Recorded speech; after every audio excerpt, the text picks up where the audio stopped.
నమస్తే. Welcome to legend TV.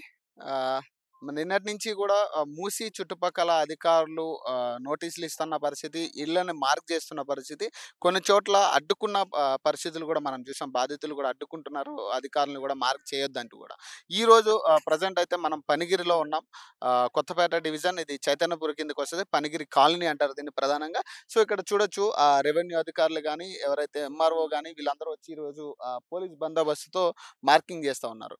ప్రధానంగా అంటే ఇక్కడ ఉన్న స్థానికులు కూడా చెప్తన్నదేంటంటే, వీళ్ళందరూ కూడా కనీసం వాళ్ళ ఇళ్ళ దగ్గరకి కూడా మార్కింగ్ చేసే టైంలో వాళ్ళ ఇళ్ళ దగ్గర కూడా ఎళ్ళనివ్వట్లేదంటూ కూడా వాళ్ళు చెప్తా ఉన్నారు. దీనికి సంబంధించి అంటే మహిళా పోలీసులు ప్రధానంగా ఇక్కడ ఎందుకు మహిళా పోలీసులు పెట్టిర్రు? అంటే ప్రధానంగా అంటే అడ్డుకుంటున్న వాళ్ళని ఆపడానికా? లేకపోతే ఏంటి ప్రధానంగా? అంటే ఇంతమంది పోలీసు బందోబస్తుతో వచ్చి మార్క్ చేయాల్సిన పనేందనేది ప్రధానంగా క్వెషన్ రైజ్ అవుతా ఉంది. ఇక్కడ చూడొచ్చు మొత్తం ఈ ఇళ్ళకి సంబంధించి దాదాపు 300 ఇళ్ళని ఈ పనిగిరి కాలనీలో వాళ్ళు మార్క్ చేస్తా ఉన్నారు. కనీసం ఇక్కడ స్థానికులు కూడా మార్క్ చేయొద్దు. మా ఇళ్ళని మాకు ఇవ్వండి అంటూ కూడా వీళ్ళు డిమాండ్ చేస్తున్నారు.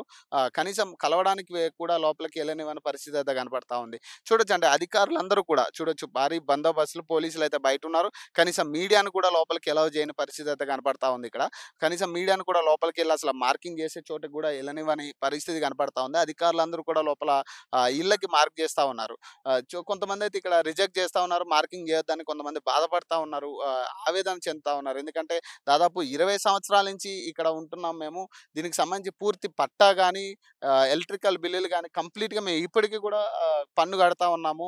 మరి ఎందుకు మమ్మల్ని సడెన్‌గా ఖాళీ చేయమంటారని కూడా వాళ్ళు డిమాండ్ చేస్తా ఉన్నారు. చెప్తా ఉన్నారు. సో, దీనికి సంబంధించి ఇదే మూసీ సుందరీకరణ అంటూ కూడా వాళ్ళు ఏదైతే ప్రాజెక్ట్ చెప్తా ఉన్నారో ఇదే మూసీ సుందరీకరణ, ఈ మూసీ నదిని సుందరీకరణ చేస్తా అంటూ కూడా రేవంత్ రెడ్డి గారు మొన్న మాట్లాడుతా ఉన్నారు. దీనికి సంబంధించి వీళ్ళు అంటా ఉన్నారు దీన్ని సుందరీకరణ చేసుకోవాలంటే చాలా ప్లేస్ ఉంది. దీనికి సంబంధించి అటు గాని, ఇటు గాని చాలా ప్లేస్ ఉంది. దాదాపు 700 అడుగులు ఇక్కడ డిస్టెన్స్ ఉంది మనకి.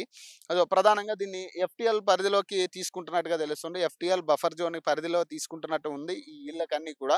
ఇదంతా కూడా ఇల్లీగల్ కట్టడాలంటూ కూడా వాళ్ళు చెప్తా ఉన్నారు. మరి స్థానికులు మాట్లాడుతుంటే స్థానికులు కూడా ఏమంటారు, మేము ఇల్లీగల్ కట్టడాలైతే మాకు ముందే చెప్పాలి కదా! దీనికి పర్మిషన్‌లు ఇచ్చింది గవర్నమెంట్. పర్మిషన్‌లు తెచ్చుకున్నాం. గవర్నమెంట్ నుంచే పర్మిషన్‌లు ఇచ్చిర్రు. మరి అప్పుడు తెలీదా వీళ్ళకి ఇల్లీగల్ అని కూడా వాళ్ళు క్వెషన్ చేస్తా ఉన్నారు. ప్రెజెంట్ అయితే కొంతమందితో మాట్లాడే ప్రయత్నం చేద్దాం మనం గూడా. ఎవరు న్యాయం చేసేటోళ్ళు లేరు మాకు ఈ సాసన ఇక్కడ. న్యాయం చేసేటోళ్ళు లేరు మాకు. న్యాయం చేసేటోళ్ళు లేనప్పుడు మమ్మల్ని ఇండ్లు కట్టుకోవడానికి ఎందుకు పర్మిషన్ ఇచ్చిండు? ఎందుకు తోలిండు ఇక్కడ? అప్పుడు అధికారులు చెప్పిర్రా మీకు పట్టాలున్నాయి గదా! మాకు పట్టాలున్నాయి, రిజిస్ట్రేషన్ అయింది మాకు. ఆ. వాళ్ళకి చూపిచ్చిర్రా? ఏంటివి? చూస్తున్నారా వాళ్ళు అధికారులు? నిన్న వచ్చిర్రు, మళ్ళీ ఇప్పుడు వస్తున్నారు. మరి ఏం చెప్తారో ఏం చేశారో అర్థమైతలేదు మాకు. పట్టాలున్నాయి, రిజిస్ట్రేషన్ ఉంది, ఇంటి ట్యాక్సీ ఉంది, హౌస్ నెంబర్లు ఉన్నాయి, కరెంటు బిల్లుతో సహా, ఇంటి ట్యాక్సీతో సహా, నాళ్ళ బిల్లుతో సహా, ఓఆర్ఎస్ ఎల్ఆర్ఎస్ కూడా కట్టేసినాం అందరం. అవన్నీ పర్మిషన్లు ఇచ్చి ఇప్పుడు మేము గవర్నమెంట్ ల్యాండ్ ఇది కబ్జా చేసుకొని కట్టుకుర్రు అని మాట్లాడితే, మేము కష్టం చేసుకొని రూపాయి పోగు చేసుకొని కట్టుకున్న భూమి సార్ ఇది. ఎన్ని సంవత్సరాలు ఇప్పుడు మేము 10-15 సంవత్సరాలు అవుతుంది సార్ ఇక్కడ ఉండబట్టి. ఇక్కడికి వచ్చి 10-15 సంవత్సరాలు అవుతుంది. మరి కానీ 15 సంవత్సరాలు తెలీదా? వాళ్ళకు వాళ్ళే ఇట్లా గవర్నమెంట్ ల్యాండ్ అన్నప్పుడు రిజిస్ట్రేషన్ ఎందుకు చేయాలి సార్? మేము ఉన్నోళ్ళం కాదు కదా సార్. రూపాయి పోగు చేసుకొని కొనుక్కున్న భూమి సార్ ఇది. ఇది ఇప్పుడు వచ్చి గుంజుకొని సార్ అన్ని అమ్ముకున్నాం మేము. ఎట్టా చెప్పు సార్? మాకు పిల్లలు మేము ఎట్లా పోయి బతకాలి? ఏడ ఉండాలి? పోయి అద్దమ్మ రాత్రి పోయి బతుకుతాం సార్. రోడ్ల మీద కూరగాయలు అమ్ముకొని వచ్చి ఇంట్లో గూడుందని గూడుకొచ్చాం, ఇంత తిని పండుకొని ఉండే రకంగా ఉన్నాం మేము. కానీ కన్న కష్టం చేసుకుంటాం ఈ కాలనీ మొత్తం. కానీ ఇప్పుడు వచ్చి మమ్మల్ని గుంజుకొని మాది మొత్తం ఇచ్చేసుకొని పోతామంటే మేము ఊకోం సార్. ఇప్పుడు అధికారులు ఏమంటారమ్మా? మీ దగ్గరకు వచ్చిర్రు కదా మాట్లాడుతున్నారు. రాలేదు ఇప్పుడు అక్కడ నుంచి వీళ్ళు ఏమంటారు? వీళ్ళు వచ్చిన వాళ్ళు వాళ్ళు ఇంకా రాలేదు సార్. వీళ్ళే వచ్చి ఏం మాట్లాడుతారో తెలియదు. నిన్ననైతే వాళ్ళు వచ్చి మాత్రము డబుల్ బెడ్రూమ్ ఇండ్లు ఇస్తాము, మీకు డబుల్ బెడ్రూమ్ ఇండ్లు కావాలన్నా వస్తే మేమే అక్కడ మీకు నచ్చితే మీరు ఇస్తే మేము అక్కడ పంపిస్తాం మిమ్మల్ని. మా వ్యాన్లే వస్తాయి, మేమే పంపిస్తామని చెప్తున్నారు సార్. కానీ మేము అట్లా ఎందుకు ఇంత ఇక్కడ ఉండి అక్కడ పోవాలంటే ఎట్లా పోతాం సార్ చెప్పు? 10-15 సంవత్సరాల నుంచి ఇక్కడ ఉన్నాం, అక్కడ పోవాలంటే ఎట్లా పోతాం మేము? ఉంటాం సార్ మేము చెప్పండి. చిన్న చిన్న పిల్లలు ఉన్న 15 సంవత్సరాలు సార్ మేము ఇక్కడికి వచ్చి ఎట్లా ఉంటాం, ఎట్లా చేస్తాం? మా ఇల్లు మాకు కావాలి సార్. మేము ఏ డబుల్ బెడ్రూములు వద్దు మాకేది అయినా కానీ మూసి అంత దూరం ఉంది సార్. ఎట్లా తీసేస్తారు సార్ చెప్పండి? లేదమ్మా, ఇప్పుడు ఇన్ని సంవత్సరాల నుంచి మీరు ఇక్కడ ఉంటున్నారు కదా, మరి ఇన్ని సంవత్సరాల నుంచి లేనిది ఈ రోజు ప్రభుత్వం ఇప్పుడే వచ్చిందా సార్? రేవంత్ రెడ్డి సార్కి ఇప్పుడే గుర్తుకొచ్చిందా? కేసీఆర్కి ఇన్ని రోజులు ఏ ప్రభుత్వానికి ఎప్పుడు ఏం గుర్తుకు రాలే, అన్ని ఇప్పుడే గుర్తుకొచ్చినాయి. అదే కదా ప్రజాపాలన ప్రజల్ని ఏదో ఇది చేస్తామన్నట్టు. ఇప్పుడు ఇంట్లో ఉన్న వాళ్ళకి ఇబ్బంది ఏం పెట్టమన్నారు. లేదు, మేము ఓటేసినందుకు మా పొట్ట మీద మమ్మల్ని కొడుతున్నారు. మరి ఏం చేస్తారో చెయ్యరు న్యాయం. మేమైతే కూలగొట్టినా చేసినా మేము ఈడనే ఉంటాము. మా ఇల్లు మాకు కావాలి. మాకు ఏ డబుల్ బెడ్రూమ్లు వద్దు, మాకు ఏది వద్దు. మా ఇల్లు మాకు కావాలి అంతే ఇక. అలాగే కదమ్మా ఇప్పుడు ఇళ్ళల్లో ఉన్న వాళ్ళని మేము డిస్టర్బ్ చేయమన్నారు కదా మరి. అన్నారు మరి సార్, ఇప్పుడు మన ఏంది? మధ్యలో చెప్పారు సార్, ఇళ్ళల్లో ఉన్న వాళ్ళని డిస్టర్బ్ చేయము, ఎవరినేం చేయము, ఎవరినేం ఇబ్బంది పెట్టము, కబ్జా చేసుకున్న వాళ్ళనే ఇబ్బంది పెడతాము. అయితే మరి మాకో న్యాయము, ఆయన అన్నకో న్యాయమా సార్ కేసీఆర్, అది రేవంత్ రెడ్డి అన్నకో న్యాయమా? ఆయనది కూడా రెడ్ జోన్ లోనే మూసి పక్కకే ఉంది కదా, మరి ఆయన ఎందుకు కూలుస్తలేరు? పెద్ద పెద్ద ఎమ్మెల్యేలు ఎందుకు కూలుస్తలేరు? కాలేజీలు ఉన్నాయి, అవి ఉన్నాయి, ఇవి ఉన్నాయి, అలా ఏమంటలేరు? ఏమైనా పేదోళ్ళ మీద పడితే ఏమొస్తుంది సార్ మీకు? పేదోళ్ళ మీద పడితే ఏమొస్తుంది? మరి ఇన్ని సంవత్సరాల నుంచి లేని ఇబ్బంది ఇప్పుడు ఎందుకు వచ్చింది అసలు వీళ్ళకి? అసలు ఎందుకు వచ్చింది? ఇప్పుడు 40 ఏళ్ళు 45 ఏళ్ళు కాంగ్రెస్ పాలించిందంట సార్. అది పాలించినప్పుడు వాళ్ళు ఇచ్చిందే కదా సార్. ఇది గవర్నమెంట్ భూమి అన్నప్పుడు రిజిస్ట్రేషన్ ఎందుకు చేసిర్రు? దేని వల్ల చేసిర్రు? మాకు పైసలు ఎక్కువ కొనుక్కోలే కదా సార్. కరెంటు కూడా నల్ల బిల్లు ఉంది, అన్ని ఉన్నాయి సార్, అన్ని ఉన్నాయి మాకు కేసీఆర్ ఉన్నప్పుడు నల్ల బిల్లులు మా పైన అంటే నల్ల బిల్లులు కట్టలేదు. కట్టకపోతే మళ్ళీ నల్ల బిల్లులు వచ్చినాయి అని చెప్తే మొన్ననే 40,000 కట్టినాం సార్. ఎందుకు కట్టించుకున్నట్టు? అవన్నీ ఇచ్చిండు. మరి అట్లాంటి ఆయన కొనుక్కుంటే అప్పుడు చెప్పాలి మాకు, ఇది పోతుంది మీకు రిజిస్ట్రేషన్ చెయ్యము అని చెప్పాలి. చెప్తే మేము కొనుక్కోకపోదాం కదా. ఏదో బతకలేము ఉండలేము అని చెప్పి మేము ఇక్కడ కొనుక్కున్నాం. ఉన్నోళ్ళం అయితే హైదరాబాద్ లో కొనుక్కుందాం కదా. మేము లేకనే కదా ఏదో గుడిసెల బతకలేక ఏదో రేకులు వేసుకొని బతుకుతున్నాం మేము. మూసీ సుందరీకరణ అంటుండే ఆయన. చేస్తుండే సుందరీకరణ. ఎవరు చేయమన్నారు ఆయన సుందరీకరణ? మేము చేయమన్నామా? మా కోసం చేస్తున్నాడా? మా కోసం పెడుతున్నాడా? మాకేమన్నా ఒక బుక్క పెడుతున్నాడా? మేము పొద్దున్న దాకా కష్టం చేసుకుంటున్నాం, 500 తెచ్చుకుంటాం, పొద్దున వాడి కొంపల వాడి ఉంటున్నాము. ఇప్పుడు ఆ కొంప కూడా తీసేస్తే మేము ఏడ బతకాలి? మేము ఎక్కడ పోవాలి? మేము ఏడికి పోవాలి? చిన్న చిన్న పిల్లలు ఉన్నారు సార్, చిన్న పిల్లలు ఉన్నారు. ఆ పిల్లల్ని వేసుకొని ఎడిపోవాలా? ముసలి నూకితే ఆ ముసలి చంపూరు మరి, లేకపోతే పూడ్చేసాయి కాలనీలో అందరి. ఇప్పుడు ఏవొస్తాయో జోల్డర్లు వస్తాయో ఏవొస్తాయో అవి గుంత తీసి మా ఎంత పబ్లిక్ అలాగే ఇంతమంది పోలీసులు ఎందుకు వచ్చినట్టు అసలు? అంటే ఏం జరుగుతుంది? మమ్మల్ని కొట్టనికే రౌడీ చేస్తారు. ఏం చేస్తారు? ఏమన్నా మాట్లాడితే ఎవరి నెల కాలువరి నూకేస్తున్నారు మమ్మల్ని. ఓట్లు అడిగినాడు తెలియదా సార్? ఓట్లు అడిగినాడు, పోలీసు వాళ్ళు వచ్చారు మమ్మల్ని ఓట్లు ఆడుకున్నాడు. పోలీసు వాళ్ళని తీసుకొని వచ్చి ఓట్లు అడిగినావా మమ్మల్ని? మరి ఆయన నువ్వు ఒక్కడు వచ్చినావు కదా, కాళ్ళు పట్టుకున్నావు కదా ఓట్లు వేసేటప్పుడు.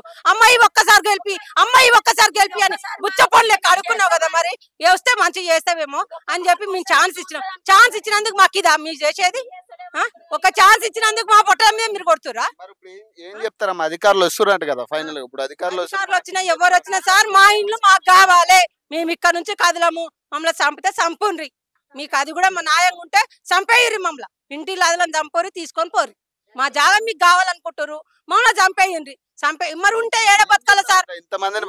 బతకాల సార్? ఉంటే ఎట్లా బతకాల సార్? మేము ఏడ కష్టం చేసుకొని ఎక్కడ తినాలా సార్? ఏ రోడ్డు మీద వండుకోవాలా సార్? మేము ఏ రోడ్డు మీద వండుకోవాలి? చెప్పు కదమ్మా. ఏమంటారు వాళ్ళు? బెదిరిస్తున్నారు, మీటింగ్లు పెట్టనిస్తలేరు, మీడియాని మాట్లాడనిస్తలేరు, సపరేట్ గా మాట్లాడుతున్నారు. అంత చిన్న పిల్లల్ని వేసుకొని జాబులు మానేసుకొని రాత్రి నిద్ర లేవు, ఏం లేవు, అందరూ హాస్పిటల్ ఎక్కి నీడు పట్టాలు భూమిలు ఉన్నాయి మాకు, కరెంట్ బిల్లు, నల్లవీడు, ఇంటి ట్యాక్స్ అన్ని కడుతున్నాం. మేము ఓట్లు వేసి గెలిపి ఇంటింటికి గుడిసె ఉంటే కూడా చూసి మరి మాకు వేపించుకున్నారు ఓట్లు. ఆ రోజులో ఏ ప్రభుత్వం ఇన్నేళ్ల నుంచి దండాలు పెట్టుకొని మా దగ్గర ఓట్లు వేపించుకున్నాం. మరి ప్రజల మీద కొట్టుకొని నువ్వేం బాగుపడతావు? మా పిల్లలు దాకదా నీకు? ఎన్నడూ ఏ ప్రభుత్వంలో ఏ మనుషులని చంపుకొని మాత్రం తినలేదు. ఈ ప్రభుత్వం వచ్చే మంది పోలీసులను పెట్టి ఇది రౌడీజమా? గుండాయిజం చేస్తాను, రౌడీజమే చేస్తున్నారు. ఇదంతా మమ్మల్ని రాత్రి 3 వారం రోజుల నుంచి మాకు నిద్ర లేదండి. ఇటు తిరుగుతూ ఇక్కడ మార్కింగ్ చేస్తున్నారు, అటు మార్కింగ్ వేస్తున్నారు. మీ పనిగిరి దగ్గర 20-30 ఇల్లు, ఇప్పుడు దగ్గర 300 ఇల్లులు మేము పట్టా భూమిలో. మేము అందరం కొట్లాడేది అన్ని పట్టా భూమిలే. కొన్ని చేసినారు, మేము వెయ్యనియలే. మీడియా వచ్చింది, మాకు సపోర్ట్ ఇచ్చింది, మాట్లాడినాం, మేము చేసినాం. మమ్మల్ని వైరం చేసినాం. మాకు కూడా సంసారాలు ఉన్నాయి. వీళ్ళందరూ ఉన్న కాలు పట్టుకొని బతలాడుకొని చిన్న పిల్లలు నిద్ర లేదు, ఏం లేదు. రాత్రి అంతా మళ్ళీ ఇది అంతా కూర్పని కానీ మళ్ళీ వాళ్ళకి పోలీసులు అందరూ బెదిరిస్తున్నాం. మమ్మల్ని ఏడికన్ని పోవాలి? మేము ఈయనే పుట్టినాం, ఈయనే పెరిగినాం, మాకు న్యాయం చెయ్యాలి. బయట ఇవాళ శవాలను చూస్తాడో మా ఇల్లు కూడా కొట్టి ఏం చేస్తాడో చెయ్యండి. ఇక మేమైతే ఇట్లనే కూర్చుంటాం. మా ఇంట్లో సామాను పోవద్దు, ఏం పోవద్దు. మా ఇల్లు గుర్తుంటే కూడా మేము ఇంట్లోనే ఉంటాం. మా పిల్లలతో సహా మేము ఇంట్లోనే ఉంటాం. ఓట్లు వేసేటప్పుడు అలా గుర్తు రాలేదా? గుర్తుకు రాలే. ఇవాళ ప్రభుత్వానికి ఏది గుర్తుకు రాలే. ఇవాళ గుర్తుకు వచ్చింది. ఇట్లా వేస్తామా అనుకున్నామా సారు? ఈ గల్లీలో మొత్తం 10-20 మందిని వేసుకొని వచ్చిండు. ఇట్లా వేస్తాడని అనుకున్నామా సారు? చిన్న పిల్లలు ఇంట్లో పోయి చూడండి సారు. నిన్న 3 టీంలు వచ్చినాయి పోలీసు సారు. వెయ్యం అనుకుంటే చుట్టూ మొత్తం వేసిపోయారు. ఇంతమంది పోలీసులు ఎందుకు వచ్చే అంత? నిజంగా మేము గట్టిగా మాట్లాడితే నిన్న బెదిరించింది సార్. వేరే వాళ్ళ ఇంటికాడ గట్టిగా మాట్లాడితే నువ్వు మాట్లాడకు, నువ్వు ఎక్కువ మాట్లాడుతున్నావు, నువ్వు మాట్లాడకని పోలీసు సార్ బెదిరించిండు. అయినా నా ఇంటి ముంగట ఎవరు వస్తారో రాని ఇలా మా అత్త కూడా బయట పోయిన ఇంటి ముంగటనే కూర్చున్నా. నా పిల్లని వేసుకొని కూర్చున్నా. ఎట్లా వచ్చి మార్కింగ్ చేస్తాడో ఏం చేస్తాడో చెయ్యని. తీయనియండి. మేము మూసి బెదిరిస్తున్నాను. ఇదేమి దాదాండి మా మీద అనవసరంగా. మేము ఈయనే పెరిగినాం, ఈయనే ఉన్నాం, రిజిస్ట్రేషన్ చేసిన ఓట్లకి గల్లీకి తిరిగినారు. గల్లీ ఏ ప్రభుత్వం ఇట్లా చేయాలి? మమ్మల్ని చంపుకొని తింటారా మీరు? మేము కష్టం చేసుకొని లోన్లు కట్టుకొని ఇంకా కట్టుకొని ఉంటున్నాం. మా పిల్లలైనా బాగుపడొద్దా? చిన్న పిల్లలు ఏడుస్తున్నారు. మాకు ఈడ ప్రజాపాలన చెప్పుకున్నా ప్రజలైనా అన్యాయం. ఏ ప్రభుత్వం ఏం న్యాయం చేస్తలేదు మాకు. నీళ్లు వరదలు వస్తే ఏ మీడియా రాలేదండి. ఎవరు 10 పేరు వీళ్ళు కూడా ఇచ్చినారు వేరే దగ్గర. మాకు అబ్బు కూడా ఇయ్యలేదు. మేము ఓటుకి 1 పైసా తీసుకుంటలకి 1 రూపాయి ఇస్తే దేవుడు అని మొక్కుతాము. మమ్మల్ని ఆగం చేస్తే ఎట్లా చేస్తాం సార్? ఏం చేస్తాము? ఏమి చేయం. ఏడుపు తప్ప కంటికి 10 రోజుల సంది తిండి లేదు, ఏం లేదు. ఇంట్లో పంచాయతీలు గొడవలు. మేము ఎట్లా బతకాలి? ఎట్లా చేయాలి? రిజిస్ట్రేషన్ ఎందుకు చేసిన రోజు? రిజిస్ట్రేషన్ చేయకుండా ఇల్లు కొనకపోతే ఇల్లు taxi, current bill, water bill అన్ని మొన్న వచ్చి కట్టించుకొని పోయిండు. ఒక్క రోజు కరెంట్ బిల్ అవన్నీ ఏడించి కట్టించుకున్నాను. అప్పుడు లేదు. అప్పుడు రూల్స్ ఉంటాయి, ఇప్పుడు ఉండే. రిజిస్ట్రేషన్ చేసినప్పుడు గవర్నమెంట్ ఇచ్చినప్పుడు మేము ఇచ్చిరనే కదా కొన్నాం. అప్పుడు చెయ్యమనంటే మేము కొనలేము. అప్పుడు తప్పుకుంటుంటే రూపాయి పోగు చేసి కొన్నాం కదా. అవి ఎట్లా తీరాలి చెప్పాలిగా మీకు? మస్తు అప్పులు ఉన్నాయి మాకు. ఇప్పుడు అప్పులు ఎట్లా తీరాలి? మీరు ఇల్లు వాడేసిపోతారు. పిల్లలు ఎట్లా చదివించుకోవాలి? ఎట్లా పొట్ట గడుపుకోవాలి? గూటి కూడా కొడితే మేము ఏడ పోయి ఉండాలి? మాకు ఆదేరు ఎట్లా? అది న్యాయం చేయాలి కదా మాకు. రైట్ అమ్మ, చూడొచ్చు. అంటే ప్రధానంగా అంటే ఇక్కడ స్థానికులు కూడా మాట్లాడుతూ ఉన్నారు. అధికారులు కూడా అంటే ఇక్కడ మార్కింగ్లు చేయడం అంటే మనం చూడొచ్చు. అధికారులు కూడా ఇక్కడ బృందాల కింద నిన్న కూడా వచ్చారు. ఈ రోజు కూడా అంటే మార్కింగ్ చేయడం జరుగుతూ ఉంది ఇళ్ళకి సంబంధించి ప్రధానంగా. చూడొచ్చు. మాట్లాడతలేరు, ఏం చేస్తలేరు. నిన్న ఎంత దారుణంగా అంటే మమ్మల్ని కింద పడిపోయినా మేము అసలు ఇట్లా మా పిల్లల పొట్ట కట్టుకొని మీరు పొట్ట కట్టుకొని ఓట్లు వచ్చినప్పుడు మీకు ఏ ప్రభుత్వం వచ్చి మాకు అదుకోలేదు కదా. మా ఓట్లు వచ్చి ఇంటింటికి అడుకున్నారు కదా. మమ్మల్ని ఇంత కష్టపెట్టి మీరేం బాపోతాం? నా పిల్లలు వస్తారు ఈయనే ఆడుతాం. మేము ఇళ్ళనే దొంగతాం, ఇళ్ళనే చేస్తాం. మేము మమ్మల్ని మా ఆవేదన మీరు అర్థం చేసుకుంటాం. ఏ ప్రభుత్వం వస్తుందో మా దిక్కు నుంచి తరపున న్యాయం మాట్లాడండి. మేము లోన్లు తెచ్చుకొని ఇంది కట్టుకుంటున్నాం. మేము మిత్తులకు కట్టుకొని కష్టం చేసుకొని బతుకుతున్నాం మేము ఈడ. మేము కూడా అదే సార్. మా బిడ్డ ఆమె. మేము కూడా ఏం చేయాలి? ఇప్పుడు మేము ఇష్టం ఉన్నప్పుడు అప్పుడు అమ్మితే కొనుక్కున్నాము. ఇప్పుడు మేము ఎక్కడ పోవాలి? మేము పరిస్థితే బాగలేదు మాకు. ఇప్పుడు ఇక్కడ వచ్చి మేము 30 ఏళ్ళ వచ్చి మేము 30 ఏళ్ళ 30 ఏళ్ళ నుంచి ఉండి మేము ఇబ్బంది ఎప్పుడు కాలేదు. మేము ఇక్కడ వచ్చి ఇప్పుడు 7 ఏళ్ళు అవుతుంది. ఇక్కడికి వచ్చి 7 ఏళ్ళ మా బాబు చచ్చిపోయాడు. మా బాబు కొని చచ్చిపోయాడు. మా బాబు మేము బాబు ఉన్నప్పుడే కొన్ని మా వయసు బాబు చచ్చిపోయాడు. మేము అది కొన్నాక వచ్చినాం. కిరాయికి వచ్చి మళ్ళీ ఇంకా బాబు చచ్చిపోయినా కళ్ళకి వచ్చినాం. ఇంకా మాకు ఇట్లా చేసి ఇప్పుడు మేము ఎక్కడ పోవాలి సార్? మేము మళ్ళీ మాకేమో న్యాయం చేయాలి కదా. మళ్ళీ ఇప్పుడు ఎక్కడ చేయాలి? మాది మాకన్నా ఇయ్యాలి కదా. మేము కొన్న మట్టుకన్నా ఇయ్యాలి. మా జాగ ఎంత? డబుల్ బెడ్రూమ్ ఇస్తానంటారు. డబుల్ బెడ్రూమ్ వద్దు సార్ మాకు. మా జాగ డబుల్ బెడ్రూమ్ మేము ఎక్కలేము. కానీ ఆపరేషన్ పెద్ద ఆపరేషన్ అయింది. నాకు గర్భసంచి పోయింది, అన్ని పోయింది. మేము ఎక్కలేము పైకి. మా జాగ ఎంత ఉందో మాకు అంతనే చేయాలి సార్. మళ్ళీ ఇంకా అంతకన్నా ఎక్కువ చేసి మా మీద కూల కొడితే ఇంకా ఇంకా ఉన్న 2 పిల్లలు పోతారు. ఒక బాబు బాగానే లేడు, ఆయనకు బాగలేదు, పరిస్థితి బాగలేదు. ఇంకా ఈ మొక్కతే ఉంది. ఈమెకి 2 పిల్లలు. ఇప్పుడు ఆమె కూడా పరిస్థితి ఉంది. మళ్ళీ ఇప్పుడు మేము ఎక్కడ పోవాలి సార్? మళ్ళీ ఇది మాత్రం మాకు చేయాలి, మాకు న్యాయం చేయాలి మాకు అంతే. ప్రధానంగా వాళ్ళు ఏంటంటే న్యాయం చేయాలి కనీసం ఖచ్చితంగా. ఎందుకంటే గతంలో కూడా మన ప్రెస్ మీట్ లో కూడా రంగనాథ్ గారు మాట్లాడడం జరిగింది. అంటే ఇళ్లలో ఉన్న వాళ్ళని మేము డిస్టర్బ్ చేయమని కూడా వాళ్ళు ప్రెస్ మీట్ లో బహిరంగంగానే చెప్పిన పరిస్థితి. మరి ఇప్పుడు ఇళ్ళకే నోటీసులు ఇస్తున్న పరిస్థితి అయితే కనపడతా ఉంది. మార్కులు చేస్తున్న పరిస్థితి అయితే కనపడతా ఉంది. కానీ మరి ఎందుకు ఇంతమంది పోలీసు బృందాలు ఎందుకు? ఇవన్నీ ఎందుకు? ఎందుకు అంటే నిజంగా జెన్యూన్‌గా నిజంగా ఇది నిజమైతే కబ్జాలు జరిగి ఉంటే మరి వితౌట్ పోలీస్‌లో వచ్చి మార్కింగ్ చేయొచ్చు కదా మరి. ఎందుకు పోలీసులు పోలీస్ బందోబస్తు ఎందుకు వీళ్ళు పెట్టుకున్నట్టు అనేది ప్రధాన అంశం ఇక్కడ.